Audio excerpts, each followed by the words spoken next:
My son-in-law posted a video on Instagram mocking me as a disgusting old man, hunched over, forgetful, ridiculous. I pretended not to see it, but wrote a comment from an anonymous account that made his face turn white as a sheet. I revealed the whole truth. Before we continue, please subscribe to the channel and write in the comments what time it is where you are now. The driveway gravel crunched under my tires as I pulled in just past 11. Friday nights at Wells' family kitchen always ran long. The dinner crowd, the lingering couples over dessert, the staff cleanup. My lower back ached from standing most of the shift, and I'd eaten nothing but a dinner roll around 8. The house sat dark except for the porch light I'd left on that morning. I grabbed my keys from the ignition and made my way to the front door, fumbling briefly with the lock. Inside, the silence felt complete. Nelson and Lula were out somewhere, probably at one of those lounges downtown they liked. I dropped my jacket over the hall chair and kicked off my shoes without untying them, leaving them crooked on the mat. In the kitchen, I filled a glass with tap water and drank it standing at the sink. Through the window, I could see the neighbor's security light casting shadows across my backyard. 38 years I'd owned this house, paid it off in 25. My late wife Sarah had picked out the tile backsplash I was looking at. That was 15 years ago now. I carried the empty glass to the living room and settled into my leather armchair, the one Sarah always said looked like something from a detective's office. My phone sat heavy in my pocket. Just a quick check before bed. Messages from the restaurant manager, a few emails, nothing urgent. I opened Instagram out of habit, scrolling past food photos and vacation snapshots. Then I stopped. Nelson's post sat 3 down from the top. The thumbnail showed my living room. This room, the corner by the fireplace. I recognized the brass lamp, the bookshelf Sarah had insisted we build in. My thumb pressed play before my brain caught up. The video opened with Nelson walking in an exaggerated shuffle, his back hunched, one hand trembling theatrically. His voice came out pitched and quavering. "Oh no, where did I put my pills? What year is it?" He straightened suddenly, grinning at the camera. "That's Ruben checking what day it is. Every single morning." The camera panned across my living room as Nelson continued. "Welcome to the museum, folks. Everything here is from 1987. The disgusting old man won't update anything because he's stuck in the past, just like his brain." He picked up the remote control from my side table, the universal one I'd finally figured out how to program. "Look at this ancient technology. Buddy thinks he's a genius for working this thing." The view count sat at 2,000, posted 6 hours ago while I was expediting orders in a kitchen I'd built from nothing. 300 likes, dozens of comments with laughing emojis. I set the phone face down on the side table. My hands wanted to shake, but I held them steady. Outside, a car passed, its headlights sweeping across the ceiling. I stood and walked to the front window, looking out at the empty street. The Hendersons across the way had their television on. I could see the blue flicker through their curtains. This man lived in my house. I'd co-signed his car loan 2 years ago when the bank wouldn't approve him a loan. I'd bought groceries when they were short, given them the master bedroom because it had the attached bath, and Lula mentioned Nelson liked long showers. I returned to the chair and sat with my spine straight, hands flat on the armrests. The phone stayed face down. Whatever I did next needed to be right, not fast. Anger would make me sloppy. I'd seen enough failed businesses to know that heated decisions led to permanent mistakes. 45 minutes passed, maybe an hour. I heard the car pull up outside, heard their voices carrying across the lawn. Laughter. I stood smoothly and walked to the kitchen, filling the kettle at the sink. By the time their key turned in the lock, I had 2 mugs out and was measuring honey into mine. "Hey, Reuben, you still up?" Nelson's voice came from the entryway, cheerful and easy. I kept my tone level, almost bored. "Just making some tea. Long day at the restaurant." Lula appeared in the kitchen doorway, her jacket still on. She looked tired but relaxed. "How was the dinner rush?" "Steady. The usual Friday crowd." I stirred the honey, watching it dissolve. We grabbed food out. Nelson leaned against the counter, scrolling his phone with his thumb. "Didn't want to bother you for cooking." I glanced up at him, let myself smile slightly. "How considerate." Lula moved closer, studying my face. She had her mother's eyes, the same way of looking that suggested she could read thoughts. "You look tired, Dad. You should get some rest." "I will." I looked between them, taking in Nelson's relaxed posture, his easy grin. "You two have a good evening." Nelson's smile widened. "Great evening. Really great." Something in his tone. I turned back to my tea. I'm glad someone's having fun. "Don't stay up too late." Lula squeezed my shoulder briefly as she passed. "Good night." "Good night." Their bedroom door closed. I heard muffled conversation, then quiet. I finished my tea standing at the counter, rinsed the mug, placed it in the dish rack. The house settled around me with its familiar creaks. In my bedroom, I lay on top of the covers, still dressed. Sleep felt impossible. My mind worked through what I'd seen, what it meant. 30 years building that restaurant from a small cafe to a full dining establishment. Gave them a home when Nelson lost his apartment. This was respect now? Public mockery? No. Anger would be expected. Anger was what a foolish old man would bring. They'd apologize with practiced sincerity, promise to delete it, make me feel like I was overreacting. I needed something else, something that would make them wonder, make them worry, something cold. Around 3 in the morning, I reached for my phone on the nightstand. I had an old Instagram account from years back, something a marketing consultant had convinced me to set up for the restaurant. We'd never used it. I couldn't even remember the password at first, had to reset it twice. The account was blank. No profile picture, no posts, no followers. Perfect. I navigated back to Nelson's video. The view count had climbed to 2,400. I scrolled through the comments. People I didn't know, laughing at me in my own house. I tapped the comment box and typed slowly with one finger. "I know what you did."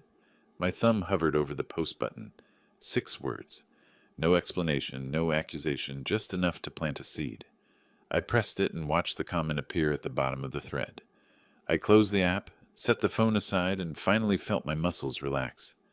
Let him find it. Let him wonder who knew, what they knew, how much they'd figured out. Let him spend his weekend looking over his shoulder. I closed my eyes and smiled in the darkness. The sleep that came after felt earned. I woke before dawn despite sleeping only a few hours. Old habits from restaurant ownership. My body didn't understand the concept of sleeping in. The house was silent except for the furnace cycling on. Through my bedroom window, the sky was turning that particular shade of gray that meant sunrise was still an hour off. I dressed in my usual clothes, khakis and a button-down, and made my way to the kitchen. The coffee maker gurgled as it worked. I pulled out the newspaper from the front porch, still wrapped in its plastic sleeve, and spread it across the kitchen table. Around 8, I heard movement from their bedroom. The bathroom door closed. Water ran. I turned to the sports section, reading about the Blazers' latest loss, without really absorbing any of it. Nelson appeared in the kitchen doorway, already dressed, which was unusual for a Saturday. His phone was in his hand, thumb moving across the screen. His face had less color than normal. I glanced up briefly. "Morning. Sleep well?" "Yeah, fine. You?" His eyes stayed on his phone. Like a rock. I was exhausted after the restaurant. I folded the sports section and reached for the local news. "Coffee's fresh if you want some." He moved to the counter, still staring at his screen. His hand shook slightly as he poured, spilling a few drops on the granite. He grabbed a paper towel and wiped it quickly. Lula emerged a few minutes later, her hair pulled back in a ponytail. She looked from Nelson to me, her expression shifting to something concerned.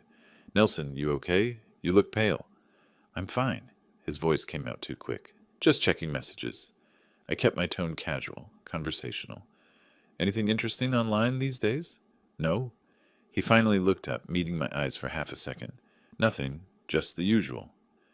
The morning stretched out with uncomfortable quiet. Nelson kept checking his phone every few minutes. At one point, Lula put her hand on his arm. "You've checked that phone 50 times today. What's going on?" "Work stuff. You know how it is." "You don't have work. You're a content creator." His jaw tightened. "Exactly. Content needs constant monitoring." "This isn't normal monitoring." Lula's voice dropped lower. "Did something happen?" I said it's nothing. "Drop it." I stood and carried my coffee mug to the sink, rinsing it carefully. Through the window, I could see Mrs. Henderson putting out her garbage cans. Normal Saturday morning, completely routine. I spent the afternoon doing yard work, trimming the hedges out front, pulling a few weeds from the flower bed Sarah had planted. The Mitchells from next door waved as they left for somewhere. I waved back, just another Saturday in Laurelhurst. Inside, I could see Nelson through the living room window, pacing while he talked on his phone. Lula sat on the couch with her laptop. Everything appeared normal from the outside. By Sunday morning, I had a plan. I mentioned over breakfast that I needed to go to the restaurant for a few hours. Lula looked up from her toast. On Sunday? Don't you have managers for that? Some paperwork I prefer to handle myself. Quarterly reviews. I picked up my keys from the counter hook. I'll be back for dinner. Any requests? Nelson barely glanced my way. Have fun with that. We can figure something out, Lula said. Don't worry about us. The drive downtown took 15 minutes. Wells' family kitchen sat on a corner in the Pearl District, the windows dark since we were closed Sundays. I parked in my spot around back and let myself in through the employee entrance. Diane Foster was already in my office when I arrived. She'd been my bookkeeper for 12 years, ever since her previous accounting firm downsized. She looked up from the computer screen, her reading glasses perched on her nose. Thank you for coming in on your day off. You sounded serious on the phone yesterday. She gestured at the chair across from my desk. What's this about? I sat down and folded my hands. I need you to check every transaction Lula touched. Every single one. Diane's expression shifted from curious to concerned. Reuben, are you sure you want to know? I'm certain. Start with the last 2 years. If I find something, document everything. Print everything. Tell no one. She turned back to the computer and opened our accounting software. I pulled my chair around beside hers so I could see the screen. The office felt smaller with both of us crowded around the desk. For the next several hours, we worked through transaction records. Diane's finger traced across the screen, pausing occasionally. This one, she'd say. Then 5 minutes later, this one too. A pattern emerged. Payments to something called Apex Marketing Solutions, marked as consulting fees. Cash withdrawals on Lula's card for business supplies that never appeared in inventory. Transfers that didn't match any vendor in our system. Diane printed each suspicious transaction. The stack of papers on my desk grew steadily thicker. Around 6 in the evening, she leaned back and removed her glasses, rubbing the bridge of her nose. Reuben, this company, Apex Marketing Solutions, it doesn't exist. I checked the business registry. Nothing. How much? She looked at her notepad where she'd been keeping a running total. 47,000 so far. Maybe more if I keep looking. I sat very still, absorbing the number. Not an accidental zero added to an invoice.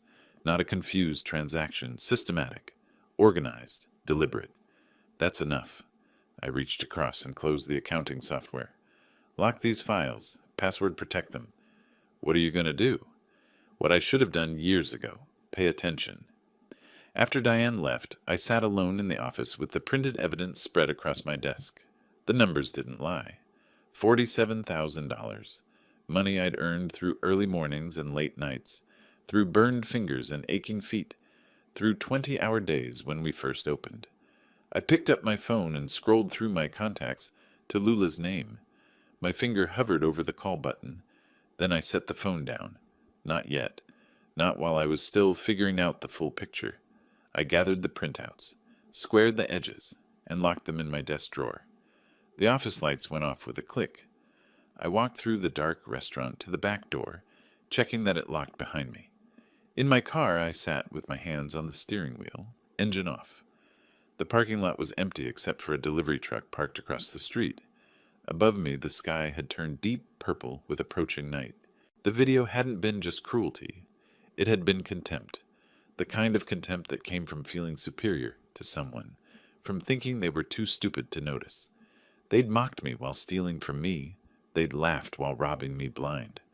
I started the engine and drove home through the quiet streets. Monday morning, I woke before Nelson and Lula stirred. I made my coffee, read the news, waited until 8 o'clock. Then I took my phone to the bedroom and closed the door. The law firm's website had listed their phone number at the top. I dialed and waited through 2 rings. Huang & Associates, how may I help you? I need to schedule a consultation with Mr. Huang. Of course. May I ask the nature of the consultation? Asset protection and family law matters. I have Tuesday at 10. Does that work for you? Perfect. Reuben Wells, Wells. We'll see you then, Mr. Wells. I ended the call and deleted it from my recent list. Then I opened my calendar app and added the appointment under a simple note. Dentist.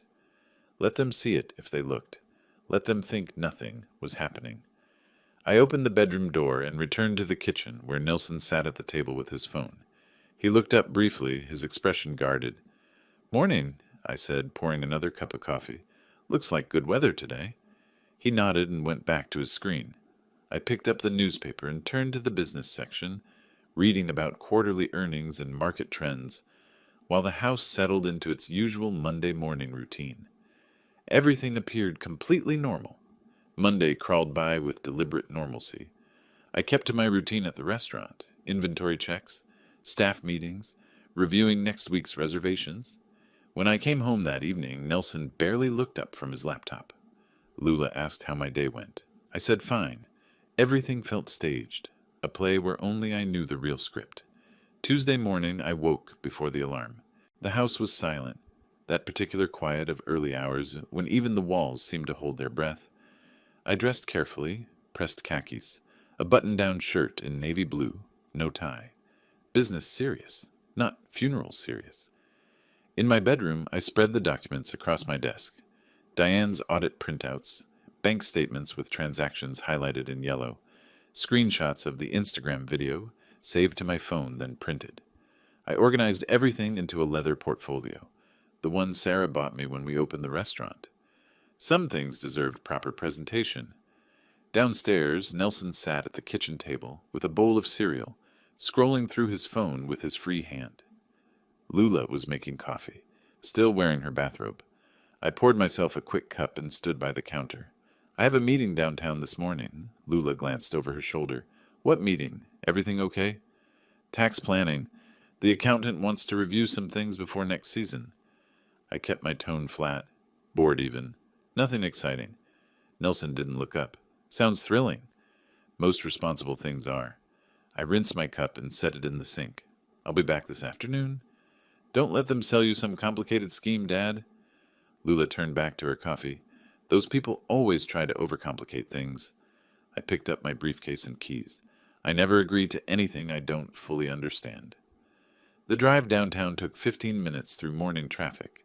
Victor Huang's office occupied the 7th floor of a steel and glass building in the Pearl District. The elevator was empty except for me and a woman in a business suit who got off on the 5th floor. I watched the numbers climb, felt my chest tighten slightly. This was different from investigating. This was acting. The reception area had modern furniture, clean lines, legal journals arranged on a glass coffee table.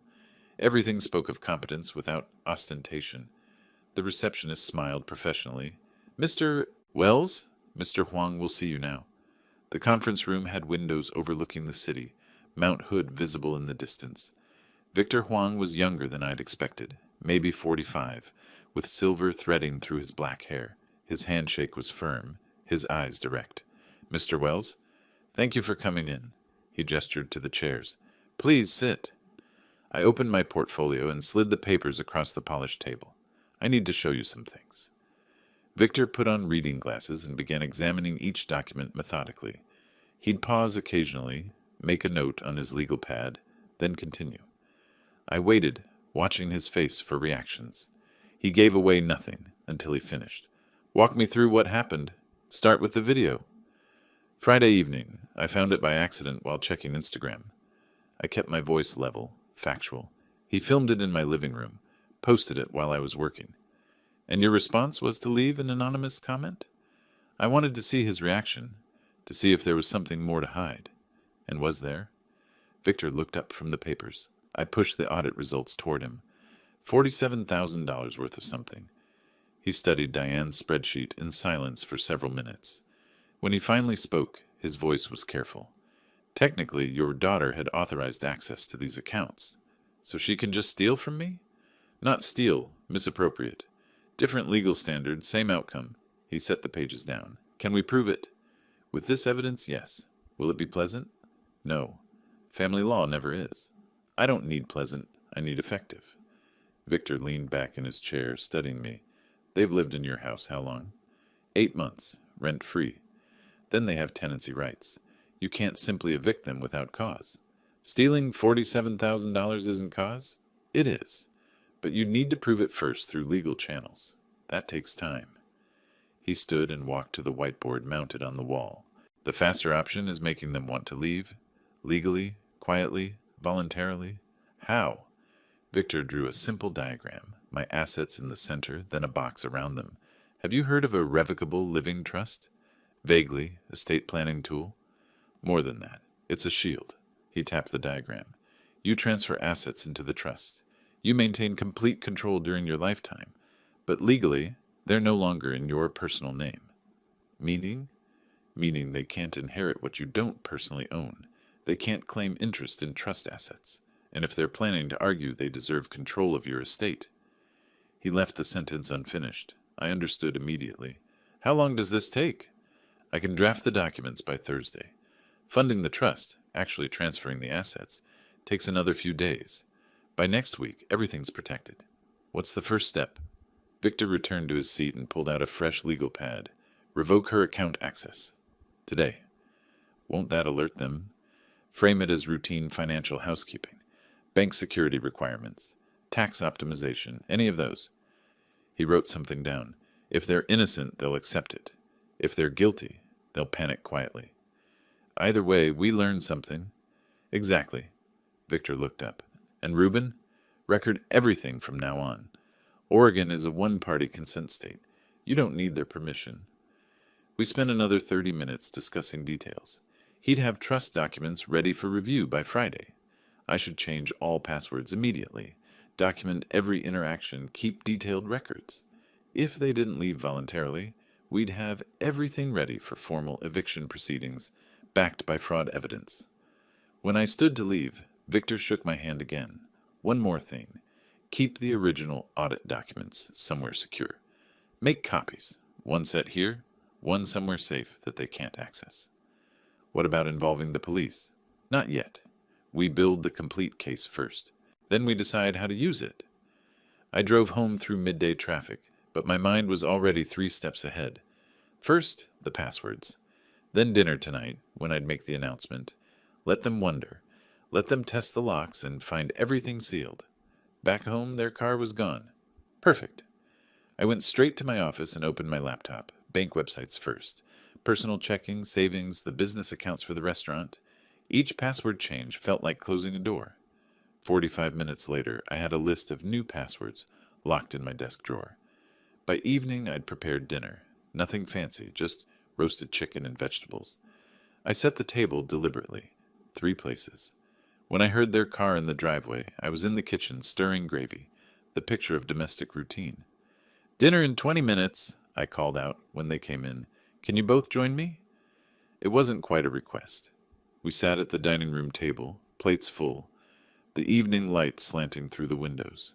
For several minutes we ate in normal quiet, forks scraping plates, the small sounds of a meal shared by people who'd done this countless times before. I set my fork down midway through, leaned back slightly in my chair. I met with my financial advisor today. She had some interesting suggestions. Lula looked up. Oh, what about? Security mostly. Apparently I've been too casual with account access and passwords. I kept my tone conversational, almost apologetic. Banks are cracking down these days. Nelson nodded, still chewing. That's smart. Identity theft is everywhere. Exactly. I picked up my water glass, took a sip. So I've updated everything. Changed all my passwords, tightened access controls. Lula, you won't need to worry about my accounts anymore. Her fork stopped halfway to her mouth. Wait, what? But I was helping you? And I appreciate that. But I've got it handled now. I resumed eating as if the matter was settled. This seems really sudden, Dad. Her voice had an edge. Is something wrong? Nothing's wrong. Just routine maintenance. But what if you need help with something? Nelson reached over and touched her arm. Lula, he's 63, not 93. He can manage his own accounts. He looked at me, his expression understanding, supportive even. Makes perfect sense, actually. My dad does the same thing every few years. Thank you, Nelson. That's exactly right. Lula set her fork down completely. I just thought I was being helpful. You were. Now you don't have to be. I met her eyes steadily. Consider it one less thing to worry about. The rest of dinner passed with stilted conversation about nothing important. When they excused themselves to their room, I cleared the table slowly, listening to their muffled voices through the wall. I couldn't make out words, but I didn't need to. I could imagine the conversation perfectly. Her confusion, his reassurance, both of them probably already testing whether she could still access anything. She couldn't. Every door was locked. Wednesday unfolded with careful observation. I went to the restaurant as usual, worked through inventory and payroll, but part of my mind stayed home. Were they trying the accounts? Finding the walls I'd built? By the time I returned that evening, the atmosphere had shifted. Nothing obvious. They still said hello, still moved through the house with familiar ease, but something underneath had changed. The comfort was gone.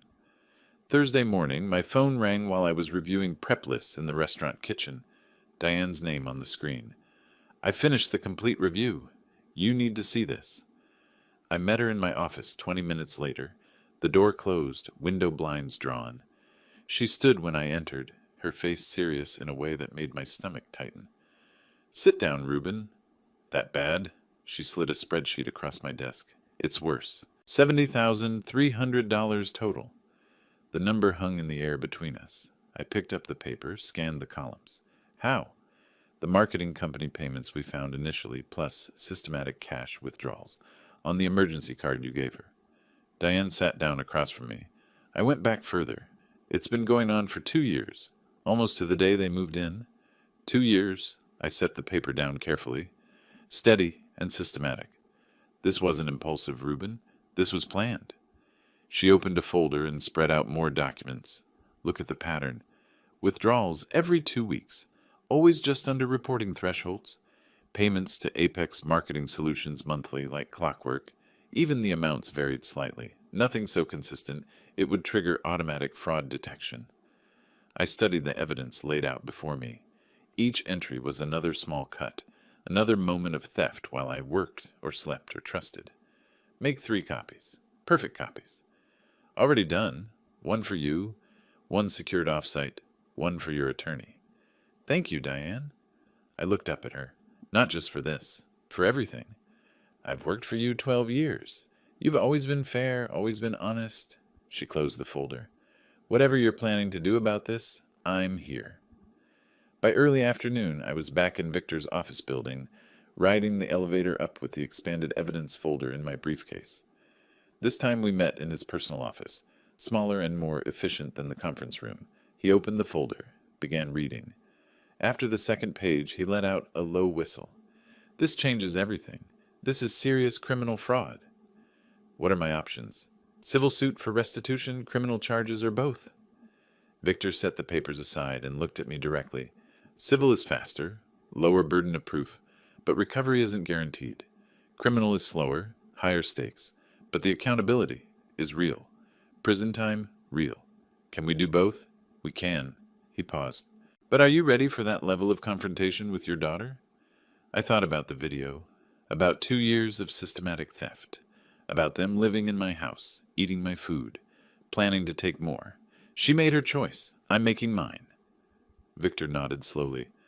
Then we proceed on both tracks. I'll continue with the trust documents. That protects your assets going forward.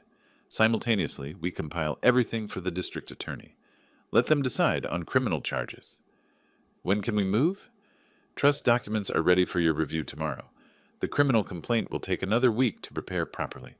He made notes on his pad. In the meantime, keep documenting. Keep recording, if possible. The more evidence of ongoing intent, the stronger both cases become.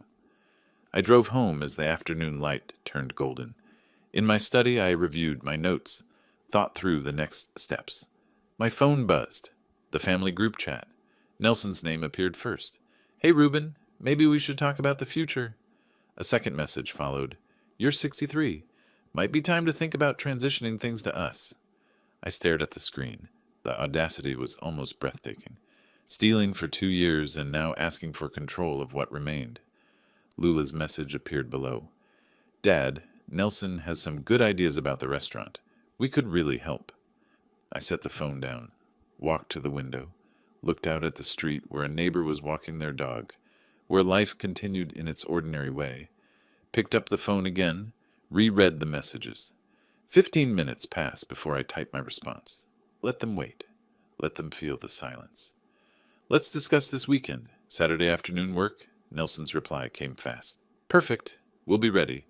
I murmured to the empty room. So will I.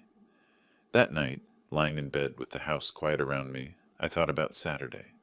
They'd be preparing their pitch, their arguments for why they should take over, practicing their reasonable voices, their concerned faces. They had no idea I'd already seen behind the mask. No idea the evidence was documented, copied, secured. No idea that tomorrow I'd sign documents, placing everything beyond their reach. Let them prepare. Let them hope. The trap was already built. They just hadn't felt it close yet. Friday morning arrived with clear skies and sharp purpose. I drove downtown to Victor's office, the trust documents waiting in his conference room like a treaty ready for signing. The notary was already there when I arrived, a professional woman in her 50s, with reading glasses on a chain around her neck. Mr. Wells, Victor gestured to the chair, everything's prepared. The papers spread across the table told a simple story in legal language. The Wells Family Trust, naming me as trustee with complete control during my lifetime, and Portland Food Security Fund as beneficiary after my death. Not a word about Lula, not a mention of Nelson. Sign each page where marked, Victor said, sliding a pen across the polished wood. I read every line. Not performing now, actually reading.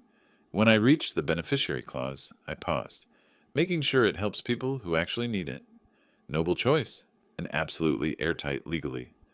Victor watched me sign, R. Wells, R. Wells, R. Wells. The notary added her stamp with practiced efficiency, the sound of it final and official.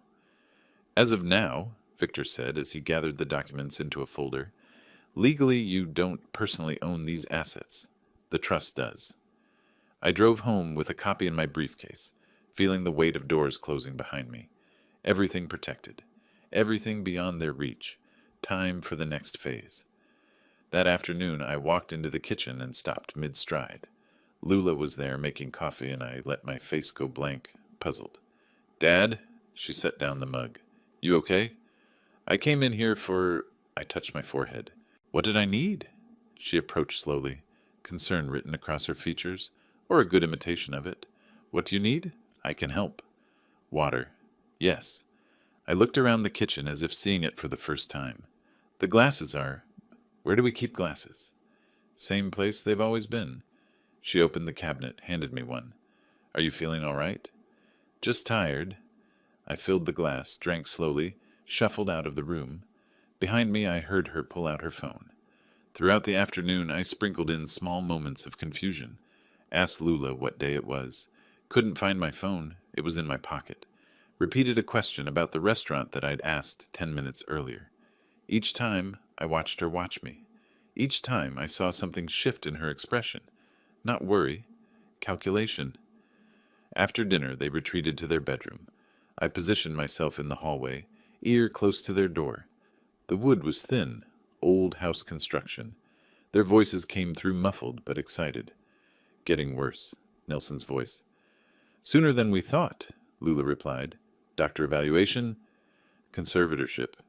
I stepped back quietly, returned to my room. They weren't concerned family members.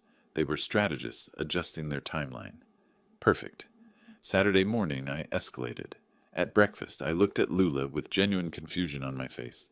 Wait, the restaurant is closed today? No, Dad, you're open today. Closed Sundays, remember? Right, Sundays. I nodded slowly, but let uncertainty linger in my eyes. Have I always been closed Sundays? She exchanged a glance with Nelson. He was barely suppressing a smile. As long as I've known you, she said gently. 10 minutes later, after finishing my toast, I asked again, So we're closed today? Her pen paused over her phone screen. She was taking notes now, documenting, building her case while I built mine.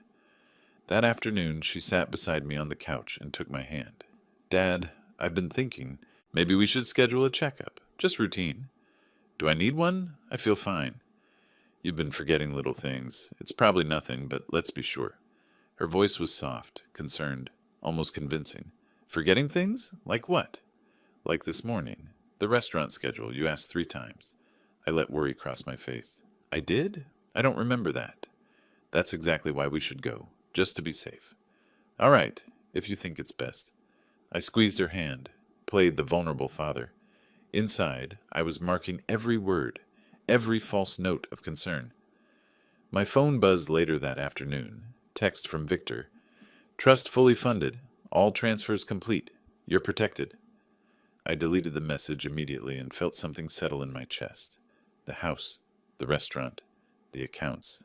All of it now in the trust. Untouchable. Let them plot. Let them scheme. They were fighting over something that no longer existed. Sunday morning, I carried a folder of papers to the dining table. Just reviewing some restaurant paperwork, I said to no one in particular. I set it down while I went to get coffee. Documents clearly visible. Victor Huang's letterhead. The word trust, prominent on the top page. Going to take a shower, I announced, and went upstairs. But I stopped at the top, positioned where I could see the dining room reflected in the hallway mirror. 5 minutes.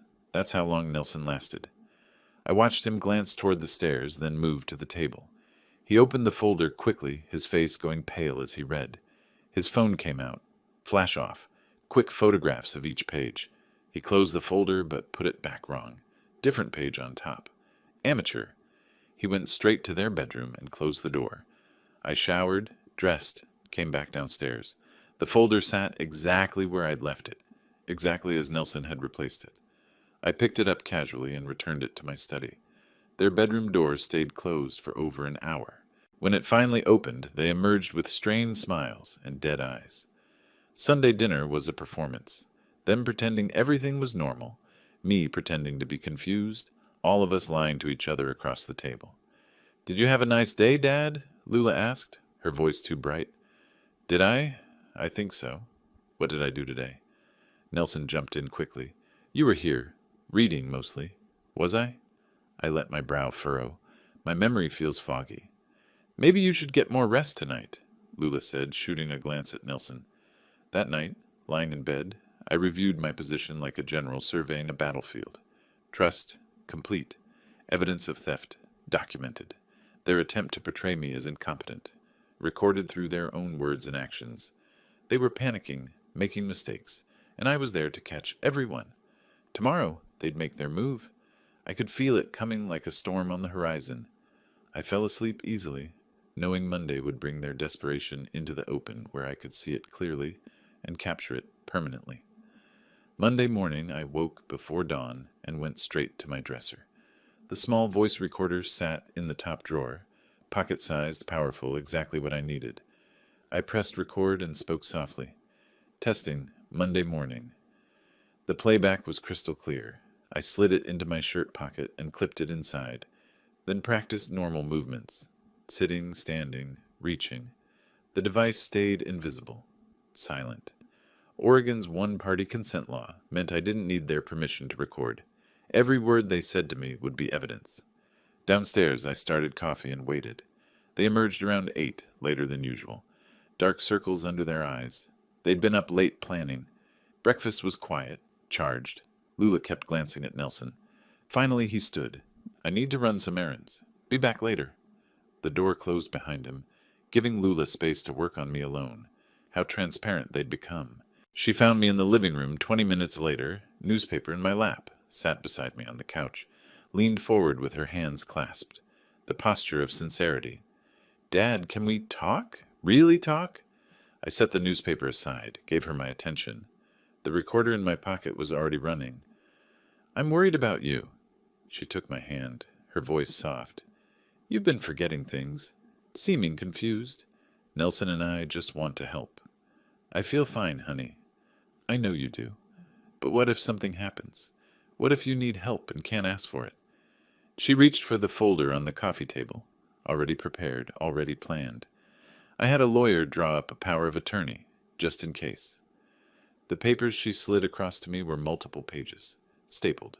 General power of attorney, the header read. I picked them up, appeared to read slowly while actually reading every word. Bank accounts, medical decisions, property sales, comprehensive control of everything. This gives you control of my bank accounts, I said quietly. Only if you need me to manage them. Otherwise, everything stays the same. I flipped through the pages. And medical decisions? Just if you're unable to make them yourself. It's protective, Dad.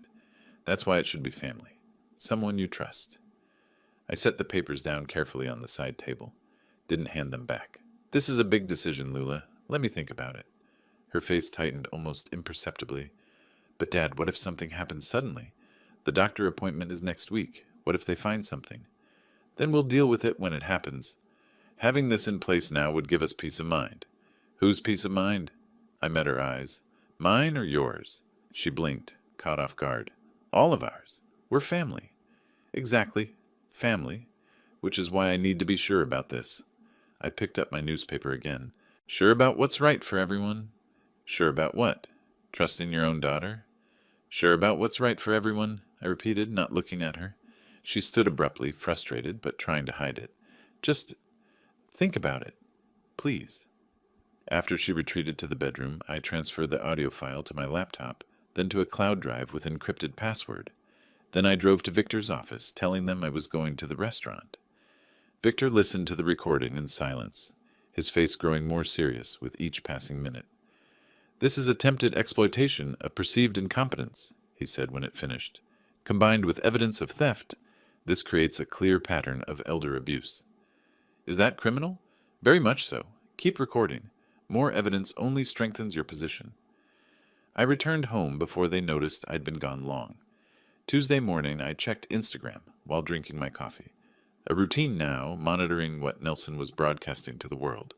His story appeared at the top of my feed. The image showed him looking tired, running his hand through his hair. Text overlay. The hardest part of caring for an aging relative is watching them slip away. Hashtags. Elder care. Watch family first. Caregiver. Memory loss. The next slide was a generic stock photo of elderly hands. Some days he doesn't remember what he had for breakfast. We just smile and remind him. What else can we do? The comments rolled in. You're so patient. This must be so hard. You're wonderful for taking care of him. I screenshot every slide, every comment, opened my photos, and created an album. Evidence, Nelson, SM. Then I scrolled back through his recent posts, realizing this wasn't new. He'd been building this narrative for over a week. Subtle mentions of family challenges, posts about being more caregiver than son-in-law, creating a public record. If they pursued conservatorship, they'd have proof of my decline. Witnesses who'd seen his concerned posts, a documented timeline of my supposed incompetence. I saved everything. That afternoon, I drove to the restaurant and called Diane and my manager into the office. I need you both to write statements, date them, sign them, about my mental competence, my business decisions, anything you've observed. Diane understood immediately. You're building a defense. I'm documenting reality. I handed them each a notepad. Be specific. Dates, observations, conversations. When they finished, we drove to the bank next door. The notary stamped both statements, logged them in her book, charged me $5. Official, witnessed, dated evidence that I was sharp, competent, and making sound decisions. I returned home around 6. Nelson and Lula were in the living room, clearly waiting. I set down my keys deliberately and looked at them both. We need to talk. Tomorrow morning, 9 o'clock, we're going to see a notary. They exchanged glances, hopeful, nervous, confused all at once. A notary? Lula's voice was careful. For what? I've made some decisions about my affairs. I want everything official. What kind of decisions? Nelson leaned forward. You'll find out tomorrow. Be ready to leave by 8:45. Dad, can't you tell us what this is about? Lula stood, took a step toward me. Tomorrow. Everything will be clear tomorrow. I turned toward my bedroom. 9 o'clock. Don't be late. That evening passed in tense silence. They didn't know if the notary visit meant good news or bad for them. I didn't elaborate, went to my room early. From my bedroom, I called Victor. Tomorrow. It's time. The notary is actually my office, he confirmed. We'll do formal notice of the trust and revocation of all previous authorizations. They think they're getting power of attorney. They're getting notice that they have no power at all. And Reuben? He paused. I'll have security present, just in case. I lay back on my bed, hands behind my head, and stared at the ceiling. Tomorrow they'd walk into that office expecting victory. They'd find out instead that every door was locked, every path was blocked, every assumption was wrong. The trap was built. Tomorrow it would spring. Wednesday morning arrived with clear skies and the weight of revelation. At 8:45, I loaded Nelson and Lula into my car, taking the driver's seat while they settled in back like uncertain passengers. The positioning felt appropriate. Where exactly are we going? Lula asked as I pulled out of the driveway. Victor Huang's office, downtown. Nelson leaned forward. Your attorney? I thought this was just a notary. Victor arranged the notary. Everything needs to be official. I kept my eyes on the road, navigating familiar streets toward the Pearl District. The parking garage was nearly full. We rode the elevator in silence, just the mechanical hum and the counting floor numbers. 7. The doors opened to Victor's reception area. His assistant greeted us with professional warmth. Mr. Huang is expecting you. Conference room B down the hall. Victor stood when we entered, gesturing to the chairs across from him. A notary sat to his right, stamp and logbook ready. Another person, a paralegal perhaps, occupied a chair against the wall. The table held neat stacks of documents. Good morning. Please, everyone sit. I took my seat confidently. Nelson and Lula sat together, united front already crumbling as they registered the formal atmosphere. Victor slid a document across the polished wood. We're here to formalize the Wells Family Trust and make official declarations. I picked up the pen he offered, read the indicated lines aloud for the record. I, Reuben Wells, hereby transfer all personal assets into the Wells Family Trust, effective immediately. My signature followed, clear, deliberate. The notary's stamp made 3 solid thumps across the pages. All my assets are now in this trust, I said, looking directly at Nelson and Lula. The restaurant, the house, bank accounts, everything. Lula found her voice first. What does that mean? It means after I die, it all goes to Portland Food Security Fund, a charitable organization that actually helps people. I let that settle. I'm also formally revoking any previous promises or understandings about inheritance. Nelson's face had gone pale. You're leaving everything to charity? That's correct.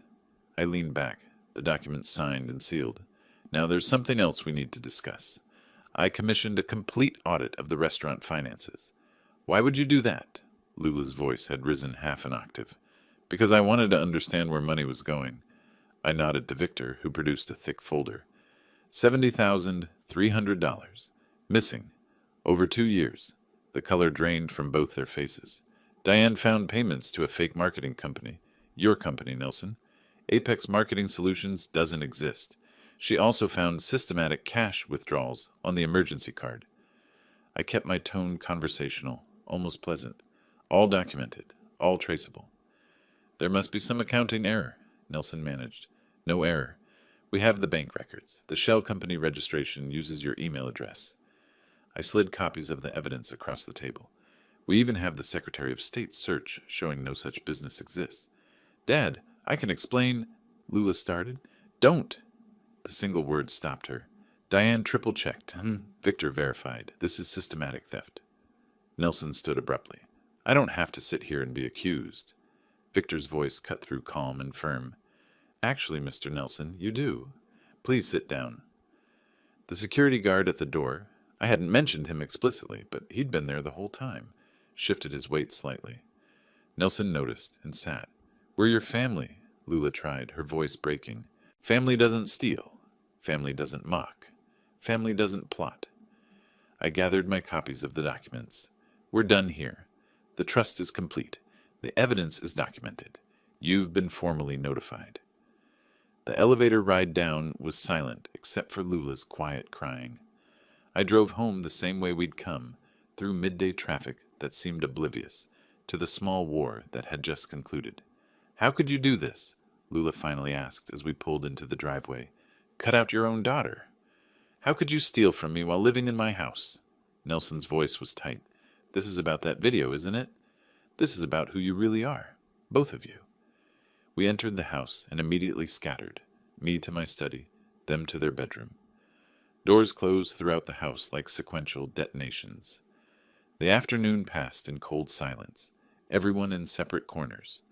Around 4, I heard their voices pick up through the baby monitor app I'd installed in their room days ago. I put in my earbuds and listened.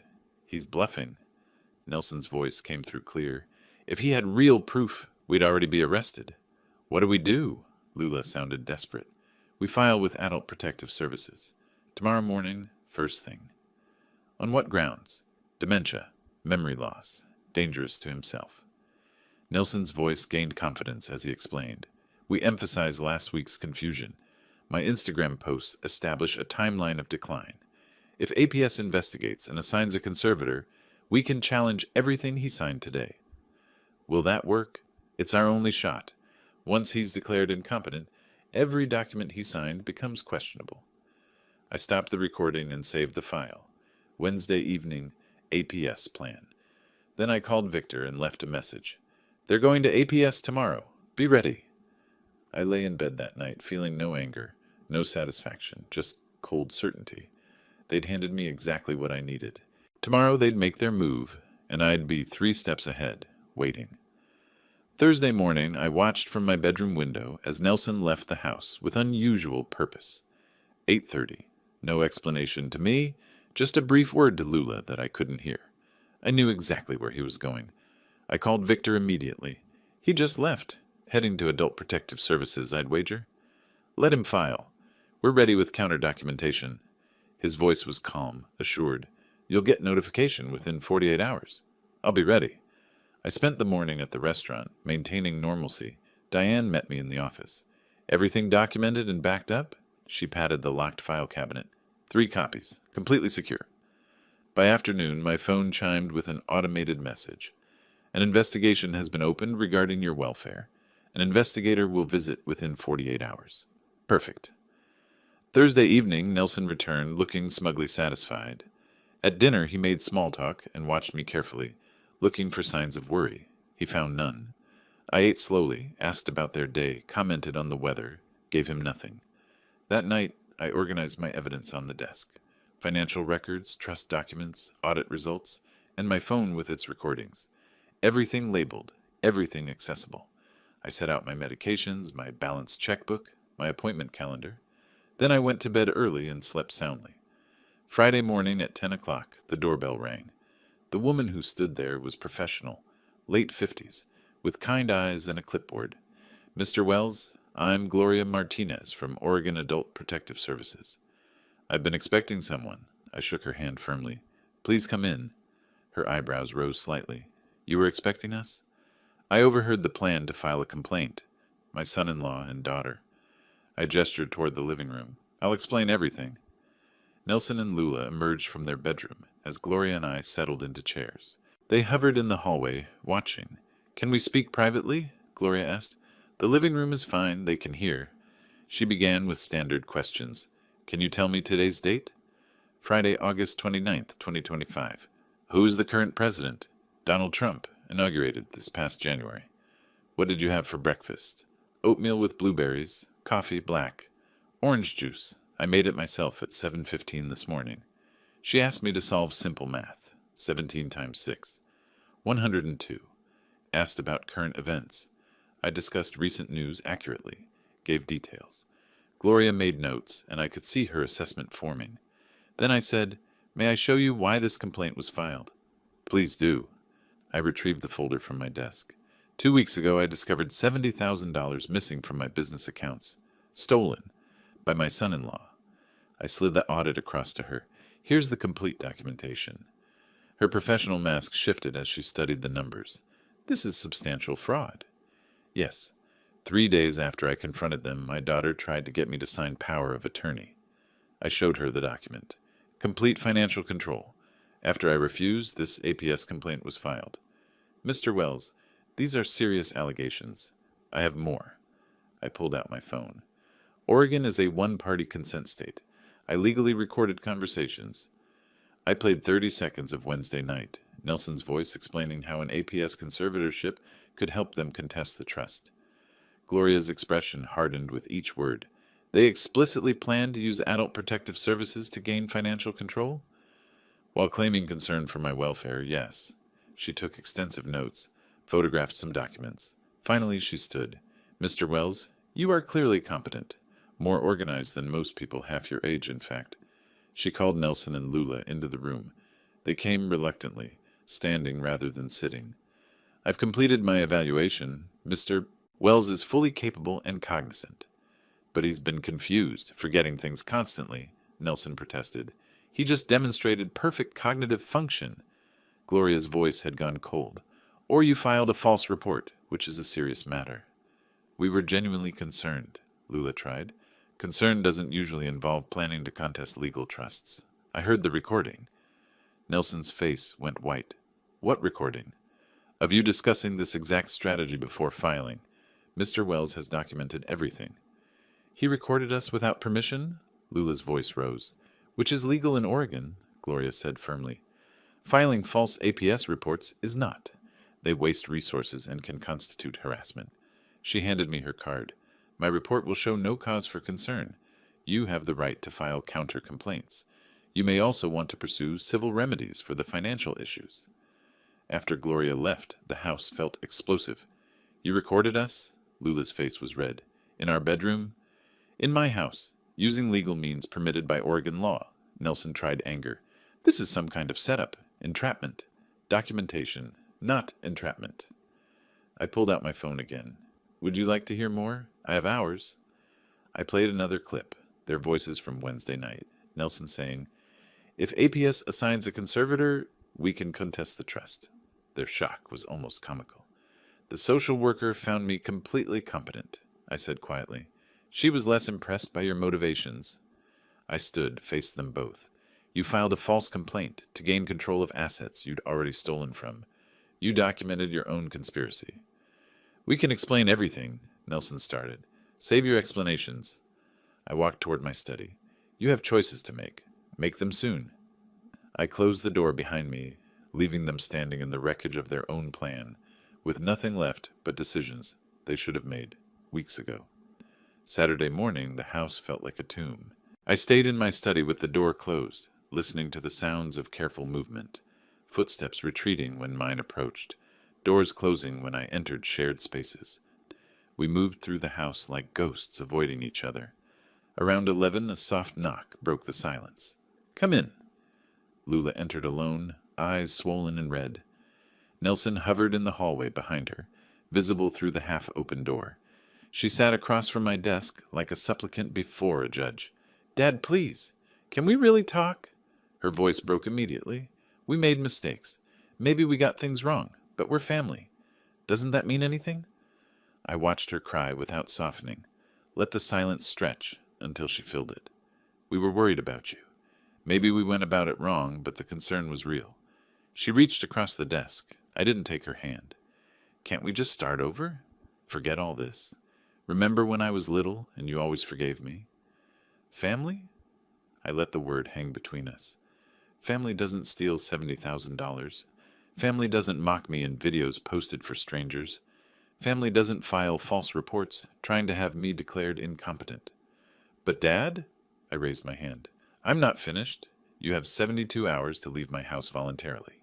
After that, I file formal eviction proceedings and criminal charges. Her face went white. You're evicting your own daughter? I'm evicting tenants who committed fraud. That's how the law sees it. I opened the folder on my desk. 72 hours, 3 days. Take your belongings, leave your keys. Where are we supposed to go? That's no longer my concern. You had 8 months rent-free. You should have savings. I paused. Oh, wait. You spent my money instead. She left crying. I returned to my papers. Sunday, I drove to the restaurant to give them space and to escape the suffocating atmosphere. While I worked through inventory reports, my phone rang 3 times. Victor checking in. Fourth attorney called to verify your evidence, he said on the 3rd call. They withdrew representation. Good. They're running out of options, Reuben. That's the point. I returned home early evening to find them in the living room, legal papers scattered across the coffee table. They'd been researching Oregon eviction law. Find anything useful? I asked from the doorway. Nelson looked up, jaw tight. This is vindictive. You're destroying your own family. No, you destroyed the family. I'm protecting what I built. I pulled an envelope from my jacket. Official 30-day eviction notice. Oregon law requires it. However, I'm offering an alternative. I set the envelope on the table. Leave voluntarily by Tuesday evening. Sign away any inheritance claims. In exchange, I don't file criminal charges. And if we don't sign, Nelson's voice was hard, 30-day eviction, police investigation, public trial. Your choice, but choose by Monday morning. Lula's voice was small. You'd really do that? To your own daughter? You already did worse to me. Later that evening, after a silent dinner eaten in separate rooms, Lula found me in the study, one final time. What if we pay it back? The money? Her voice was desperate, last hope clinging. Pay it back with what? You spent it. We could get jobs, make payments. Over how many years? 10? 20? I shook my head. No, that ship sailed when you lied to Adult Protective Services. But it's not just about money anymore. You tried to have me declared incompetent. You created a false narrative online. I pulled out my phone, opened the screenshot album. I have every Instagram post, every lie about my memory, every fake concern. I turned the screen toward her, scrolled slowly through 27 saved posts. You want to fight this? Fine. I'll make it all public. Every mutual friend, every business contact. Your choice. Leave quietly or leave infamous. Her face crumbled. She understood. Late that night, I lay in bed and heard their voices through the wall. Not monitoring anymore, just audible through old construction. We don't have a choice. Nelson's voice defeated. We sign. We leave. Start over somewhere else. Lula's sobbing was muffled but clear. How did this happen? How did we get here? Doesn't matter now. We need to pack. I felt nothing. Not satisfaction, not guilt. Just cold certainty that justice was being served, that consequences mattered, that sometimes the hardest choices are the necessary ones. Tomorrow they'd sign. Tuesday they'd leave. It would be over. Monday morning at 9, they knocked on my study door. Both dressed in street clothes, ready to leave after this final formality. The notary arrived minutes later, the same professional woman who'd witnessed the trust signing. Nelson signed first, his pen pressing hard against the paper. Lula's hand shook as she added her signature below his. The notary stamped each page with efficient finality, closed her logbook, and left with a professional nod. Silence filled the room after she departed. That's it? Lula's voice was hollow. We're just done? You have until 6 to vacate. We'll be gone before then. Nelson stood, touched Lula's arm. She started to speak, looking at me with something between anger and grief, but the words wouldn't form. She shook her head and followed him out. The door closed. I was alone with the signed documents that ended everything. The afternoon was the soundtrack of departure. Footsteps overhead, drawers sliding, boxes being taped shut. Around 2, I heard the rental truck arrive. Heavy furniture scraped across floors. I stayed in my study, working through restaurant paperwork, giving them space for what little dignity remained. Around 5:30, I went upstairs to my bedroom window. The truck sat in the driveway below, packed full. Nelson loaded the last box while Lula stood by the passenger door, staring back at the house with tears streaming down her face. He said something I couldn't hear. She climbed in. The truck pulled out. I watched until it turned the corner and disappeared. I felt nothing. Not satisfaction, not sadness. Just emptiness where tension had lived for 2 weeks. Downstairs, I walked through the quiet house to their former bedroom. Empty except for 2 keys on the dresser, house key and mailbox key placed side by side. I picked them up, felt their weight, then closed the door. Tuesday morning, I woke to true silence, made a single cup of coffee instead of a pot, sat at the kitchen table in morning light with no voices from the other room, no careful choreography of avoidance. My phone chimed. Instagram notification. I searched for Nelson's account out of curiosity. User not found. He'd deleted everything. Couldn't face the exposure when people started asking questions about those concerned caregiver posts. I deleted my screenshots. Didn't need them anymore. At the restaurant, Diane noticed immediately. You look different. Do I? Lighter, like something lifted. She set an espresso on my desk. Whatever was weighing on you, it's resolved. Good. You've earned some peace. The day passed in blessed normalcy. Menu reviews, supplier calls, greeting regular customers who'd been coming for years. This was my life. The business I'd built from nothing. The thing they'd tried to take. Still mine. Still strong. After closing, I stayed behind while Diane finished paperwork. She brought me coffee before leaving, sat briefly. Everything okay, boss? I looked around the empty dining room. Tables I'd chosen, art I'd selected, reputation I'd built over 30 years. Yes, Diane, everything's very okay now. She smiled, squeezed my shoulder, left me alone. I sat at my corner table, the one where I planned menus and dreamed about expansion. The coffee cooled while I thought about the last 2 weeks. Not revenge, restoration. They'd tried to take what I'd built. I'd simply defended it. Used their own weapons against them, law, evidence, truth. I felt no guilt, no regret, just quiet satisfaction that justice worked when you documented everything and stayed 3 steps ahead. My phone lit up with my own email. To Portland Food Security Fund. Would like to schedule meeting to discuss Wells Family Trust and ways to maximize its benefit. I hit send. The trust had been a defensive tool. Now it could be something more. Help people who actually needed it. Better legacy than thieves deserved.